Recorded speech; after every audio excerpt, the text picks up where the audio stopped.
That's awesome. Okay. Well, I want to welcome everybody to this week's Dominate Your Day. Today, I am very excited to share with you Michelle.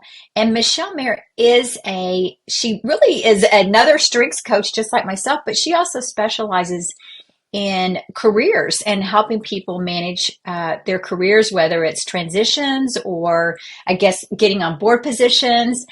I think, Michelle, you've got quite a bit of experience back there. So I'm going to welcome you to the show and thank you for being with us today. Thank you. I'm excited to be here and chat with you. Yeah.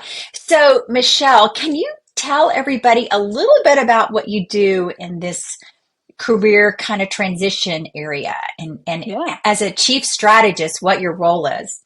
right. So I'm the Chief Strategy Officer for DNS Executive Career Management. So we are a team of about 12 executive resume writers and coaches.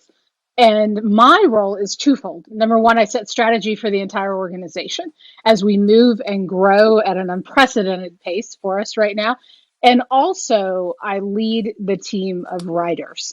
And then I guess there's threefold. Then I also work with some of our elite clients as well. So we are guiding executive leaders and sometimes mid-tier managers through their career transitions, whether that is seeking a promotion, whether that is looking Mhm. for external opportunities, whether that is seeking board appointments.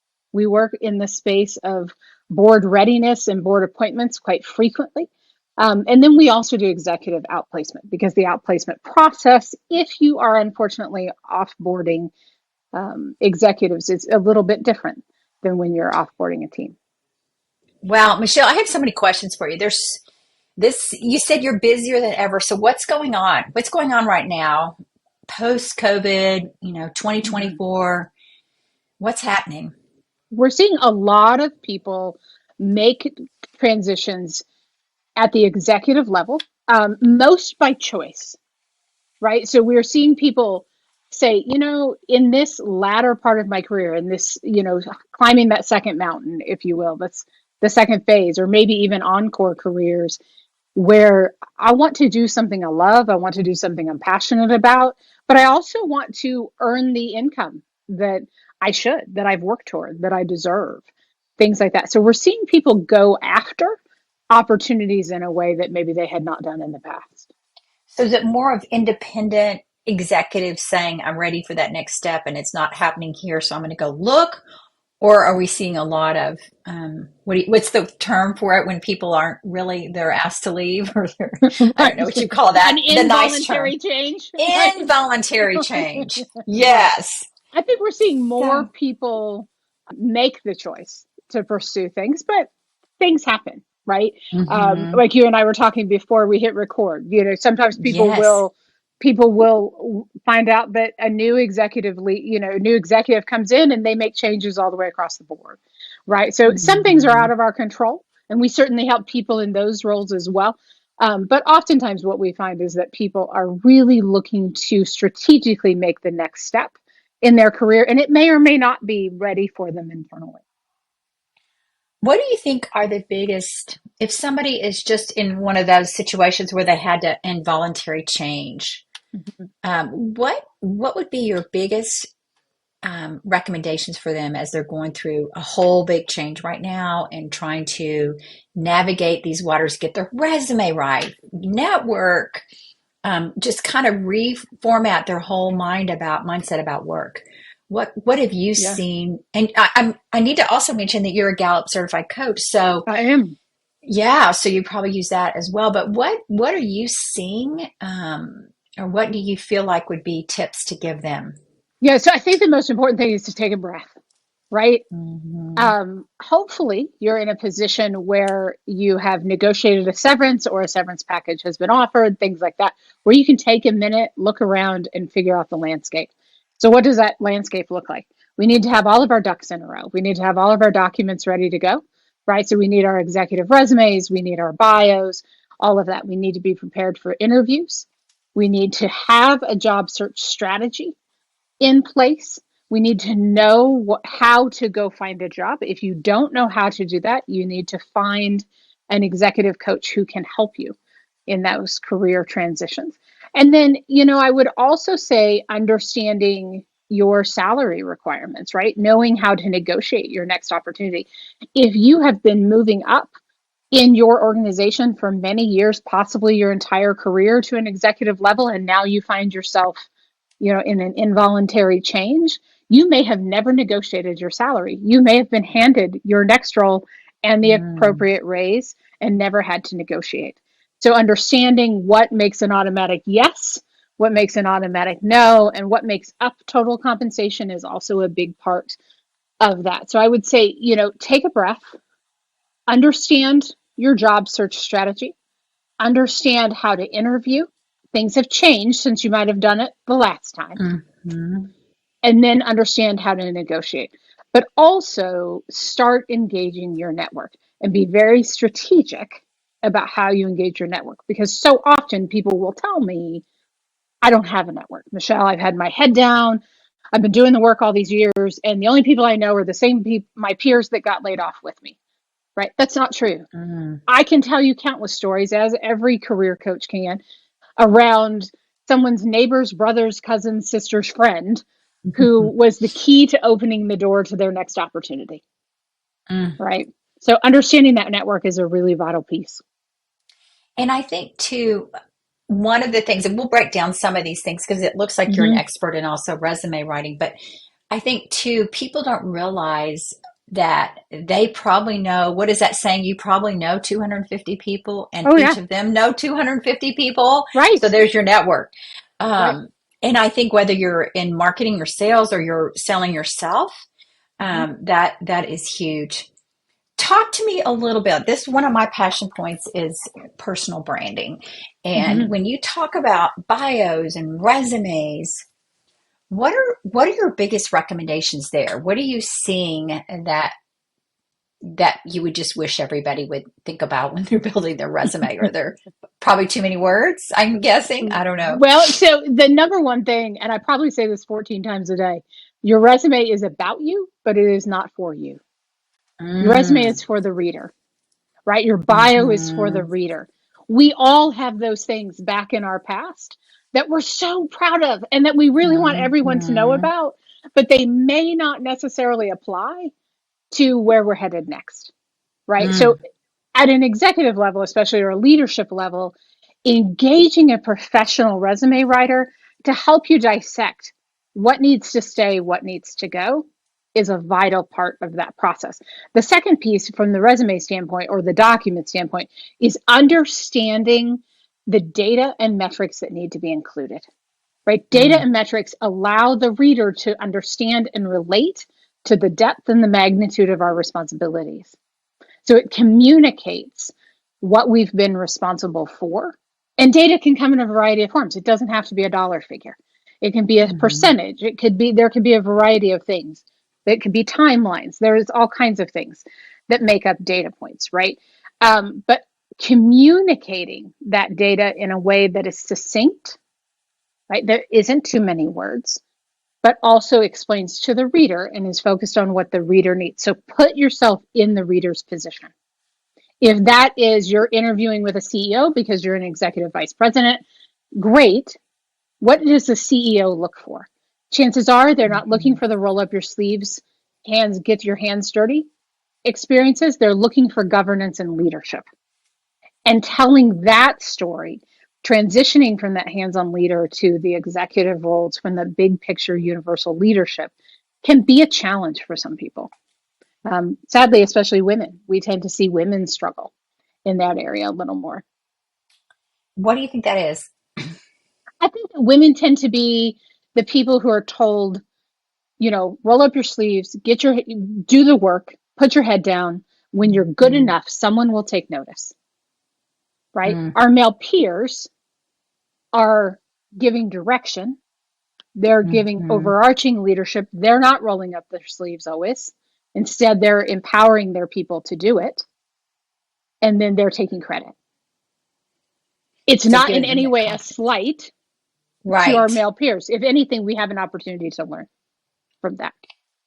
And I think that's, and this is interesting when you mentioned not only thinking about who the reader is and what they're looking for, but also the data behind what they're looking for.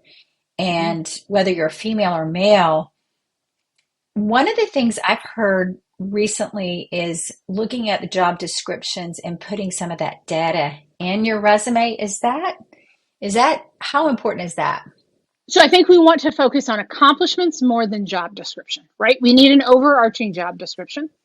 So what we always say is, for each position, and typically we're only going back 10 or 15 years on a Mm-hmm. resume, right? So each position we may be including a one or two sentence big picture description, and then the bullet points Mm-hmm. tell us what you've done because they're the bullet points of your accomplishments. That makes sense. What do you think when they're writing about themselves? And this is something I see too. They're Mhm. building their resume, and then you go look on their social, and things don't say. I don't see the same story. Right. And that LinkedIn profile especially is so important. Understanding that brand and really communicating what you're doing, and again in a way that attracts the attention of the reader, recognizing that every time you apply for a position, every time that you connect with someone new online, things like that, they're going and looking for your LinkedIn profile. So making sure that the resume content and the bio content informs, is not a direct replica, but informs that LinkedIn content, will make a big difference. And then the other piece to LinkedIn is really starting to leverage that to engage with your audience, right? So that is posting regularly. You don't have to post every day, Mm-hmm. but posting regularly. It is engaging with others' posts. And it's more than just, hey, great post. It is Mm-hmm. it is thoughtful comment on how Mm-hmm. we perceive their post, things like that, because that allows other people reading it to see who you are, to see your thought process. Because every time we post, we see your name, we see your photo, and we see your title. Yeah, and I love, if anybody, I think Michelle, you've done a great job on your post, on your LinkedIn profile. Thanks. And I think because you're a great writer, right? I love how your about section and how you talk about, in a fun way about who you are. But I also love how you post some personal things like Mm-hmm. what you just posted 4 days ago about your friends and neighbors in Fort Wayne as you mourn the Mm-hmm. passing passing of your mayor. So you're seeing not just business, but you're seeing kind of the other personal side of you too, which I think is so important that you're not one dimensional. So I I think appreciate that. that's I think there's balance to that, right? I think hmm I recently had to caution a client who was maybe oversharing a little bit, yes. right? And so we can overshare.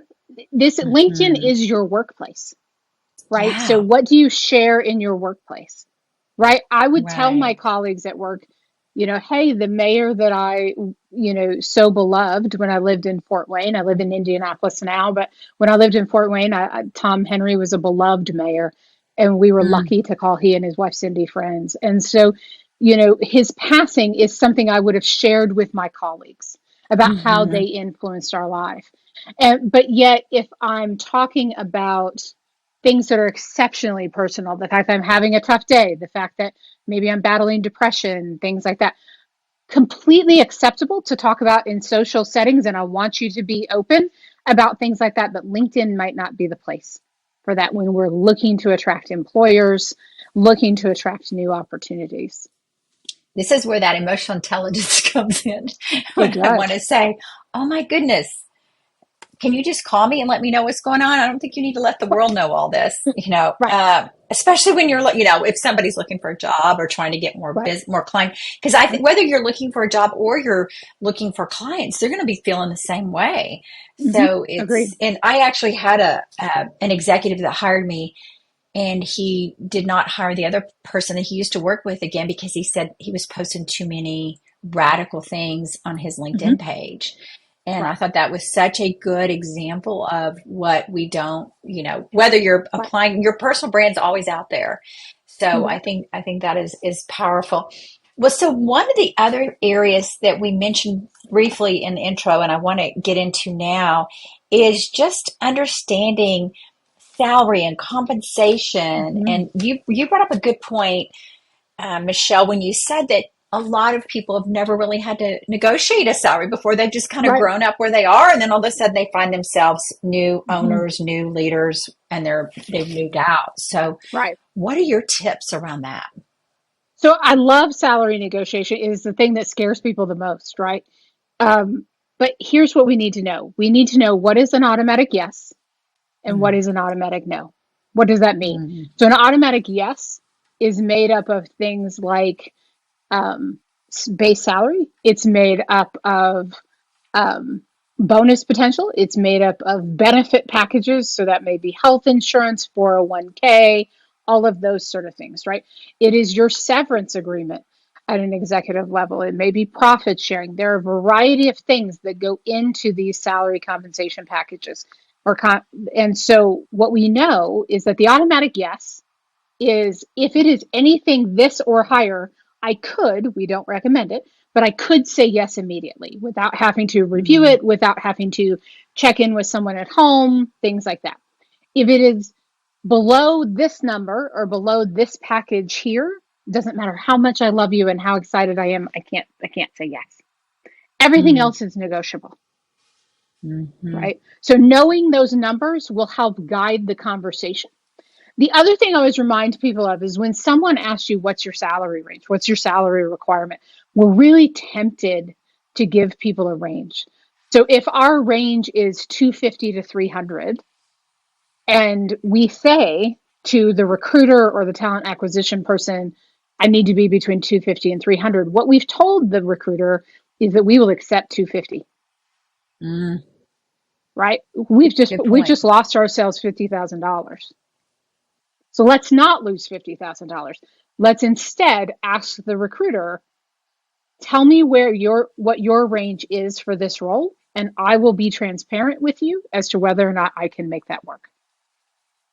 I And if love the that. recruiter and if they come back and say, our range is between 260 and 275, then you're going to likely say to the recruiter, listen, I am at the top end of your range, but I'm still interested in the conversation, Mm. So you're right? continuing, and I love how they're asking the question with a question. Like, Right, what, instead of in a nice way, it's not a right. derogatory way, Absolutely. but to And I get would the say, information. you Yeah. bet. So I would also say this, that when it comes to salary compensation, you're going to have people who are going to say, no, I need a number, right? So you need to know what is the going rate for Hmm. this role, right? Um, 22 states and municipalities do not allow for a recruiter or a hiring manager to ask you what your current salary or salary history is. Really So interesting. there's a great page that it stays up to date on HR Dive's website. So it's hrdive.com. You can search HR Dive, um, salary ban or something like that, and you'll find the page that has the list of states and municipalities that are not allowed to ask for your salary history, right? It is illegal in about half of the states and municipalities today. So know that, It's good right? to But know. then they're going to be asking you where you need to be. And so then Hmm. you're talking about a total compensation number. But you need to know how risk tolerant are you? Are Hmm. you willing to have more bonus potential? Are you willing to have, do you want more of it made up in base salary? Is retirement funding more important to you right now at this phase of your life? What are your priorities? It changes for everyone. For some people, it's remote work. Just had a Hmm. conversation with a gentleman before this call where remote work is absolutely positively his top priority right now. Okay, Mm. great. Even at the executive level, if it's not in my hometown, it needs to be a remote opportunity because we're not moving. Okay, great. Know that and know then what you're willing to ask for and what you're willing to sacrifice based on those priorities. And I think that's so important because I have seen more and more in the last 4 years of Mm-hmm, executives not being in their home base, and mm-hmm, especially leaders that don't want to move their hometown and need to stay. I have a really good friend who's an executive, and she has health reasons why she needs for her children, why they need to be here, and a Hmm. special needs daughter. And she was able to find something with a national company where she could still be in that top role. And it Sure. took a long time, but I think that is important to, have your priorities and know what your non-negotiables are. Absolutely. So as we think through, we talked about the bios and the resume and getting an executive coach, a little bit of understanding salary. When you say you need to have a strategy, Hmm.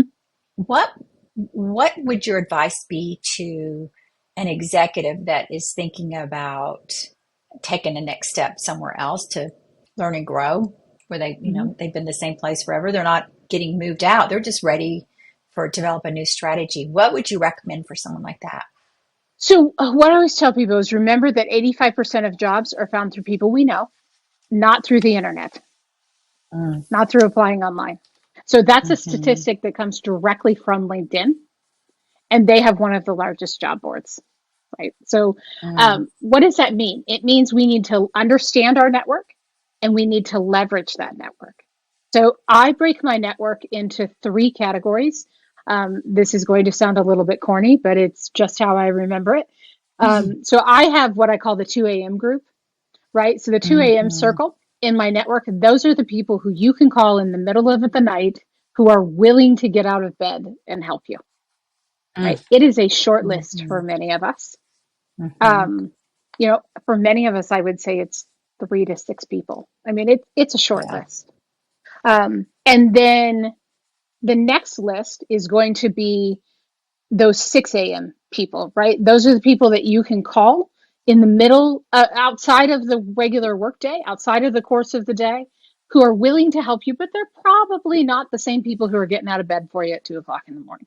Mm. And then lastly, we have what I call the 8 a.m. group, the people who are more than willing to help you throughout the regular course of the day, but outside of that may not be as helpful or may not be the first people you turn to in a 2 a.m. crisis or a 6 a.m. need. Now, I recently had a client who added a fourth category to this, and Okay. that was in case of emergency only, is what she called it. Meaning, I really don't want to call that person, but I will. I will if it Mm. comes to that. And I will tell you, recently, I had an executive client who did not want to call someone.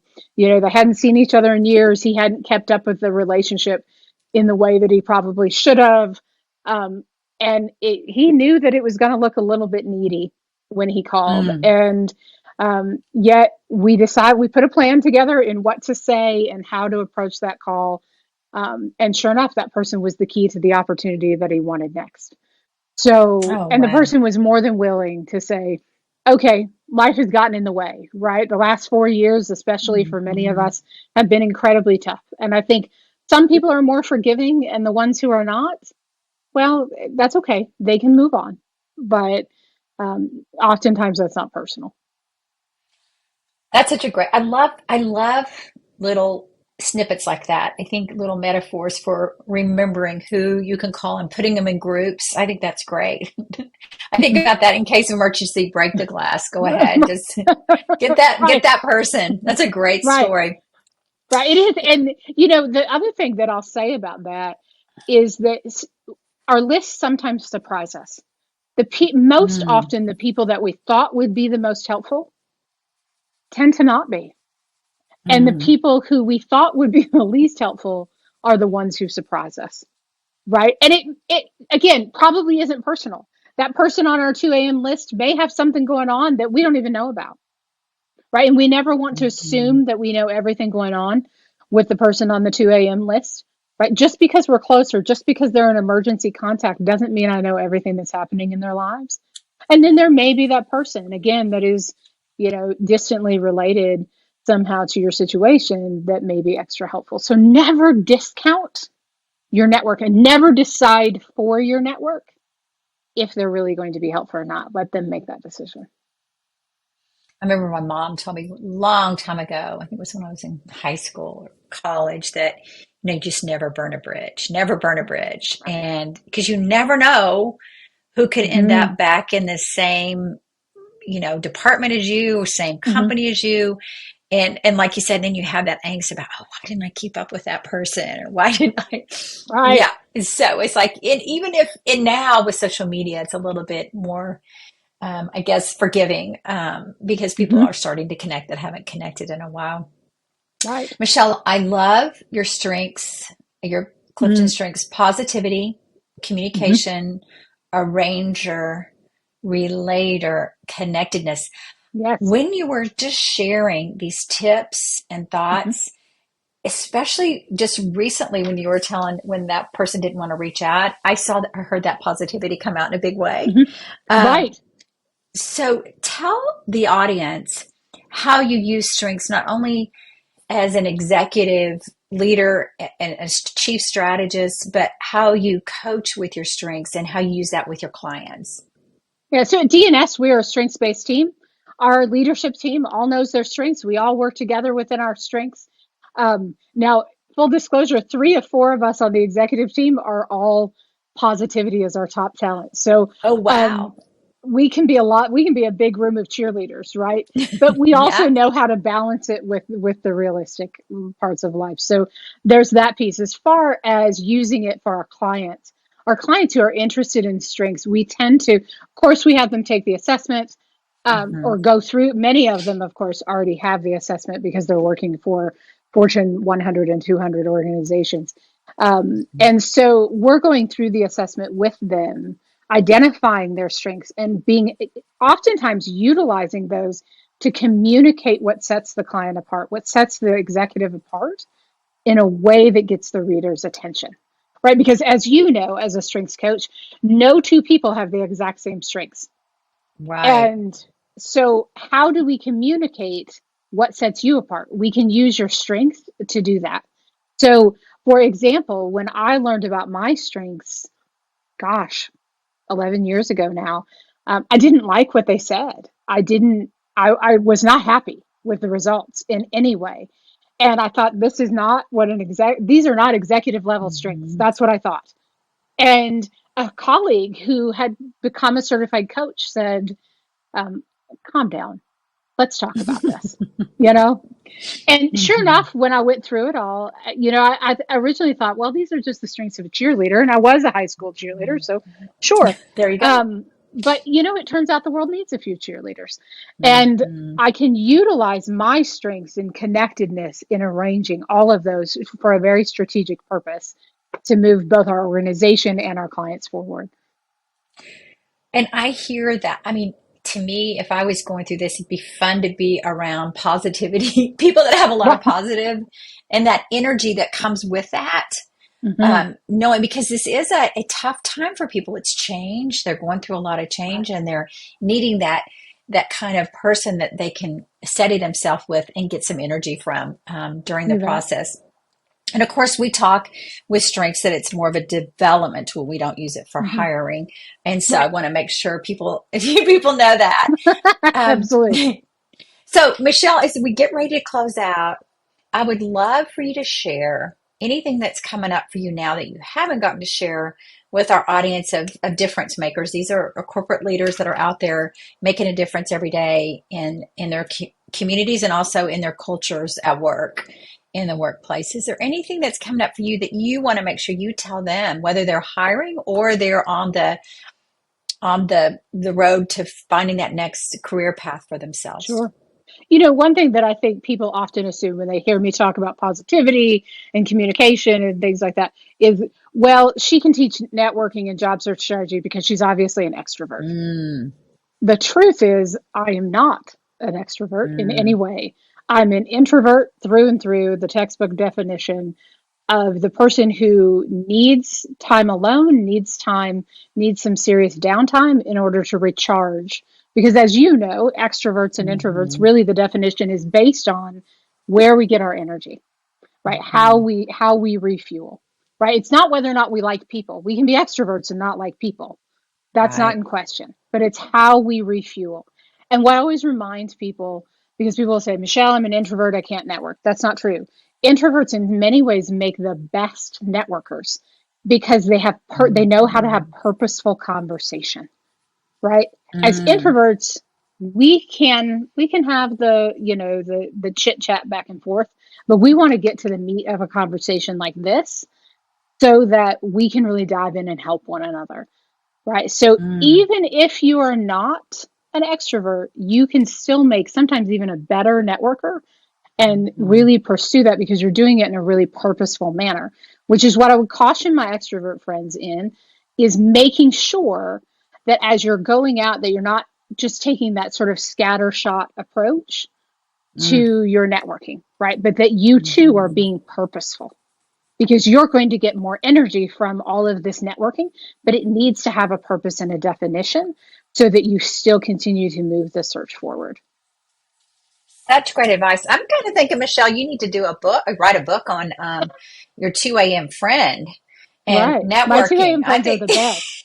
yeah, Right. how to I network have a with your girlfriend. 2 a.m. friends. Yeah, I have a girlfriend who calls them the friends with the shovel. Now, I assume that means Oh, coming to dig you out. But yes. yes. Hmm. I love it. I love it. That's awesome. Well, Michelle, thank you for Thanks for having me. you had some great nuggets today. For those of you out there just in this transition, we're with you, we hear you, and there are lots of resources. And Michelle, if people want to reach out to you, is LinkedIn the best way? LinkedIn is probably the easiest way. You can go to linkedin.com/in/slash Michelle Merritt, two L's, two R's, two T's. And then, or you can reach out to me via email as well, which is Michelle M at dscareermanagement.com. That's But awesome. LinkedIn, you can find me there all the time. That's great. And you've got some great articles here, some great content. Thank you so much for being with us today. Thank you. Can't wait to get this out to the world and share you with them as they're in this navigating this amazing time of Wow, transition. So thank you so excited. much. All right, take care. Okay, you